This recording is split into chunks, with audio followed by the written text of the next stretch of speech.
A frequência cardíaca da mãe influencia o sexo do bebê? Naruhodo. Podcast.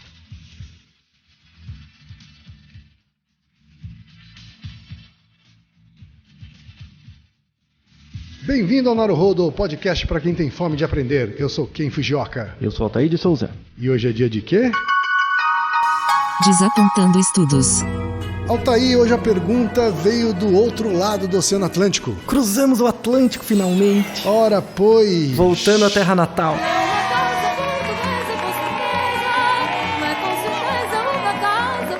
Ora, pois... A pergunta veio do Rui Cruz. Altair, Grande. tem 30 anos e trabalha numa fábrica de pneus e também estudante de gestão de empresas. Ele vive em Portugal, na cidade de Trofa, no Porto. Ah, que fixe. Olá, Altair, eu sou ouvinte de muitos podcasts brasileiros que sempre me acompanham no trabalho.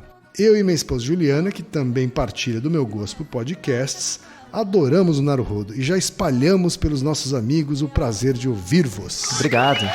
Ouvir-vos.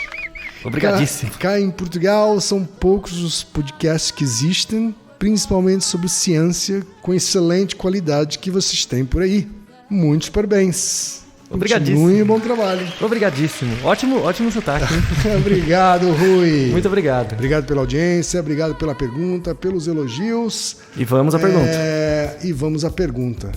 Ele, na verdade, Altair, mandou um estudo que saiu num site de Portugal, num jornal de Portugal, tá? Que o link está no post, tá? Que diz o seguinte: esqueça as luas. Tensão arterial parece ditar sexo dos bebês.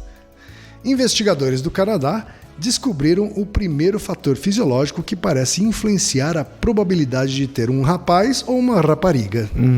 Explicação pode ajudar a perceber por que motivo nascem mais meninos do que meninas. Eu não sabia que nasciam mais meninos do que meninas, para começar. Sim. Mas a população de mulheres não é ligeiramente superior à de homens, Altair? Porque o homem é meio burro, né? Ele morre mais? Ele é isso? morre mais, é. Para os antigos, não havia segredo nessas coisas. Para ter um menino, era fazê-lo com a lua em quarto minguante, ou quarto crescente. As meninas na lua cheia. Em dias ímpares, saíam rapazes. Yes, sir. Em dias pares, raparigas. Oh, yes. Se as teorias lunares nunca agradaram muitos aos cientistas, conseguir prever o sexo do bebê antes da concepção é um assunto sério.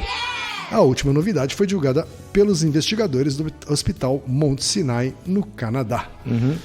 Altair, você teve aqui acesso ao estudo, Achei o artigo. achou o artigo em questão, né? Ela foi publicada na American Journal of Hypertension.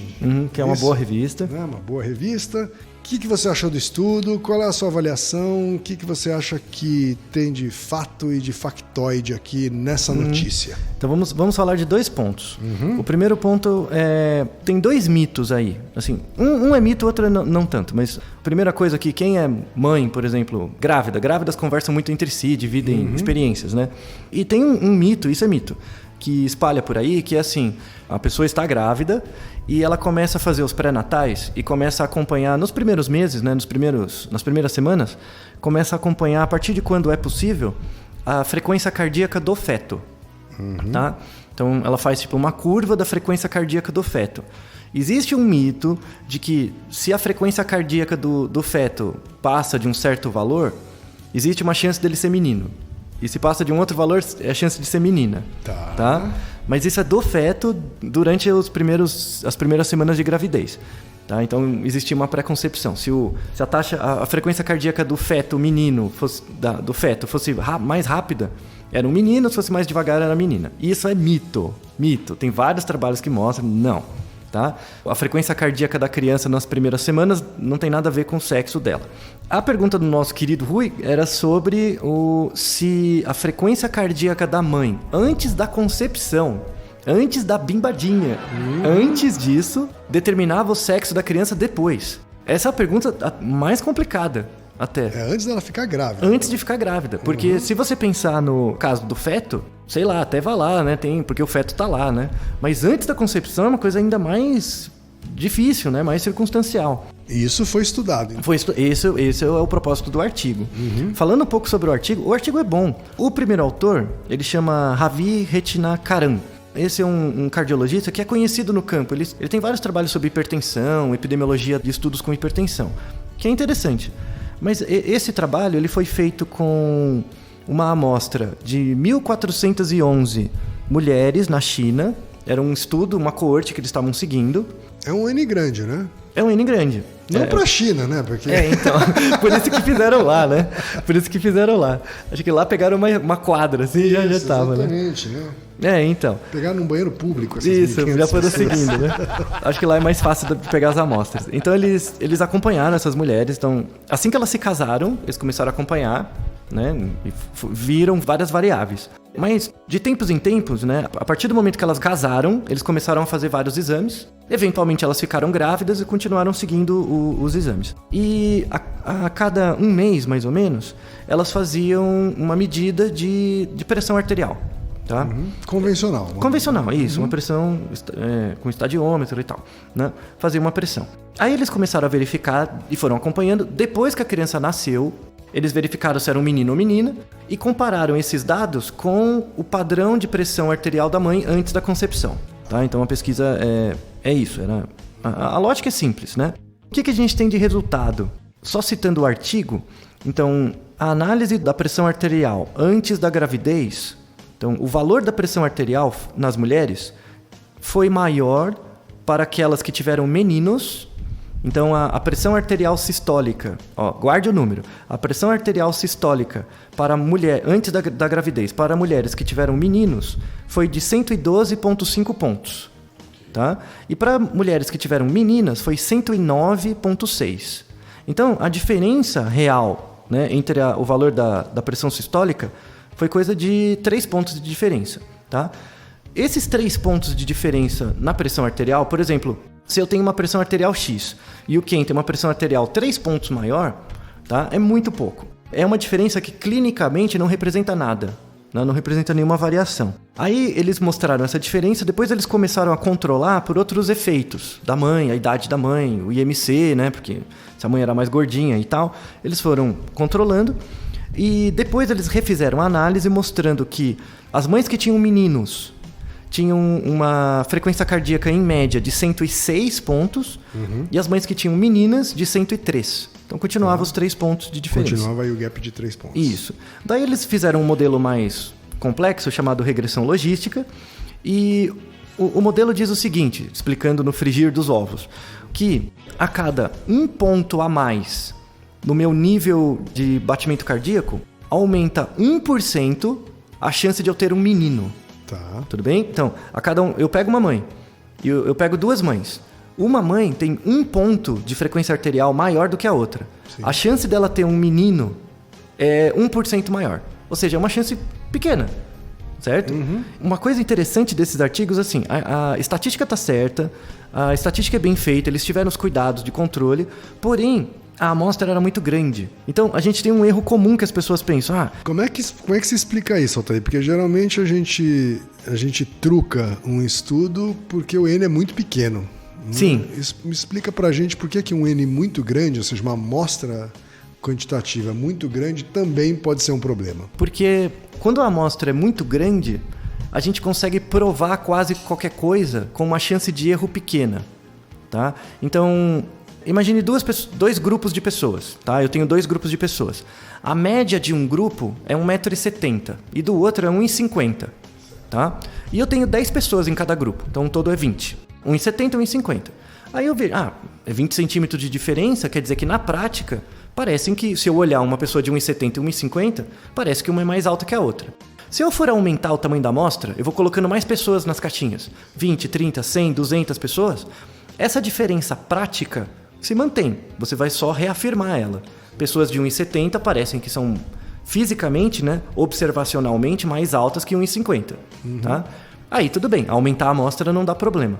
O problema é quando as médias já são próximas. Então eu pego uma pessoa com 1,65 e uma outra com 1,67. é diferença de 2 centímetros só. Você bate o olho, você quase não vê a diferença. Tá? Quando eu pego 20 pessoas, 10 em cada grupo, eu não encontro diferença estatística, porque é só 2 centímetros. Mas se eu for aumentando a amostra, 200, 300, 1000, 10 milhões de pessoas em cada grupo, essa diferença, que não é real do ponto de vista prático, passa a ser significante do ponto de vista estatístico.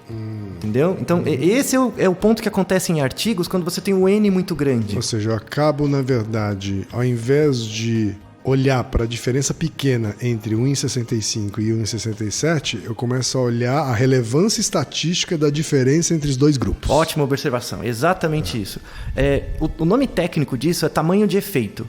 Então, por exemplo, quando eu pego uma pessoa de 1,70 e 1,50, eu tenho diferença estatística e eu tenho tamanho de efeito grande. Eu olho para as médias, as diferenças são grandes. Quando eu pego uma pessoa de 1,50 e uma de 1,52, né, eu tenho diferença estatística quando o N é muito grande, mas eu não tenho um grande tamanho de efeito. O tamanho de efeito é pequeno. Entendo. E então, voltando aqui para o artigo, esse foi o erro do artigo. Tem um tamanho de efeito pequeno aqui. Exato. Né? Porque a diferença entre a pressão arterial das mães que tiveram mulheres e das mães que tiveram meninos é na prática muito pequena. Na prática muito pequena. Isso. Então o N grande acabou enfatizando muito mais a diferença estatística entre os dois grupos. Exato, exato.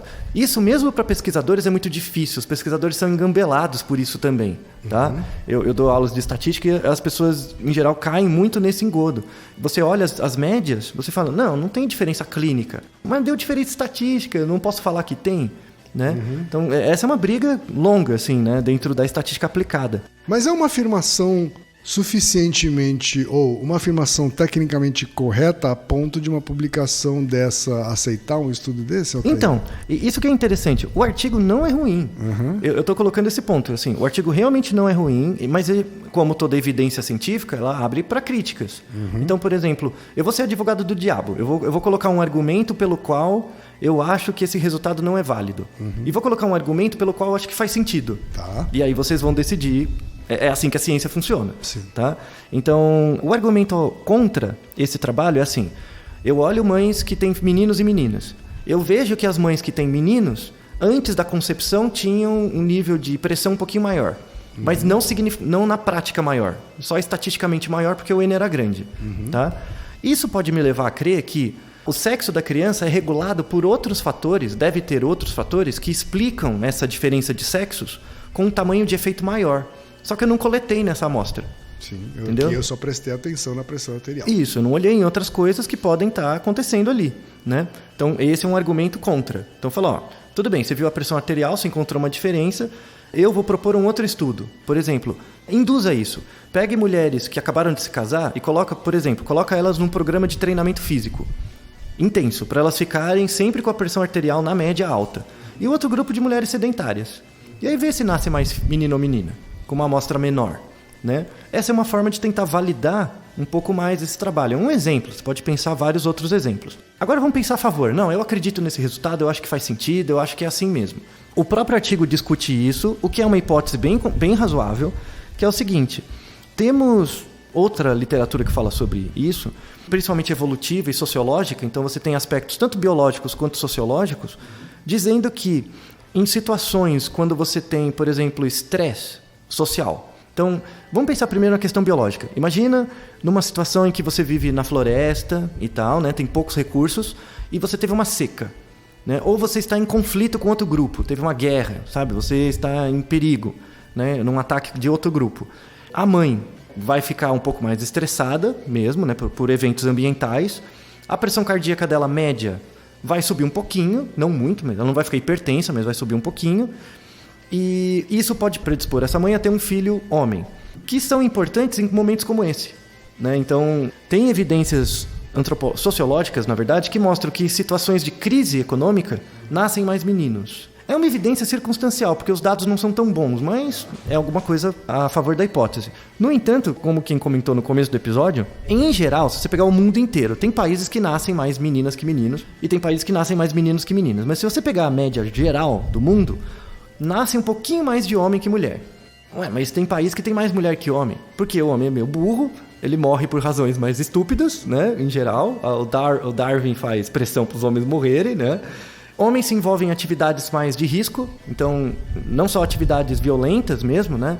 Como atividades de risco mesmo, pular de coisas e tal, o que atesta a Trabalhar burrice. dentro de minas, de Isso. minério. Ou se jogar por aí, né? Que também é uma coisa que também. atesta a burrice, mas enfim. E as mulheres vivem mais. Né? A expectativa de vida das mulheres é E aí maior. a população feminina acaba sendo maior, Isso. mesmo com o número de homens maior de nascimento. Isso, então, o jogo é por aí. Então você tem esses dois argumentos. Por isso que agradeço muitíssimo ao Rui, obrigadíssimo por trazer esse obrigado, trabalho. Rui. Porque ele mostra exatamente como é a discussão científica. Então, você pode ter um artigo bom, publicado numa boa revista, que gere uma discussão boa para ambos os lados. E gerar esse tipo de questionamento. Isso, e fomenta novos estudos. Então, eu consegui, graças ao nosso amigo Rui, trazer aqui ao podcast uma discussão científica real. E outra coisa que o Rui trouxe também, Altair, é a certeza de que a imprensa portuguesa, a leiga, né, ela também trata a divulgação científica do mesmo jeito que a brasileira. Com certeza. Misturando com lua, o que não tem nada a ver. Exato. Enfim.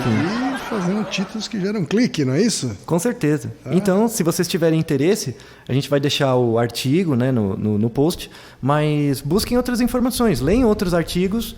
Esse artigo que saiu, ele é de 2017, acabou de sair em janeiro. Recente. Saiu em janeiro. E a matéria também, bastante recente. Isso. Recomendo para quem tiver interesse, daqui a 6 meses, por exemplo, buscar artigos que citaram esse. Então você vai ver os novos desdobramentos das pesquisas. Se conseguirmos acompanhar e dependendo das perguntas de vocês, vamos falar sobre esses desdobramentos. Naruhodo, ilustríssimo ouvinte. E lembre-se, aqui no Naruhodo quem faz a pauta é você. Você discorda do que ouviu, tem alguma pergunta, quer compartilhar alguma curiosidade ou lançar algum desafio? Escreva pra gente. podcast@naruhodo.com.br. Repetindo, Altair. podcast@naruhodo.com.br. Então até o próximo Naruhodo. Tchau. Toma, arigatou. なるほど。 Esse podcast é apresentado por b9.com.br.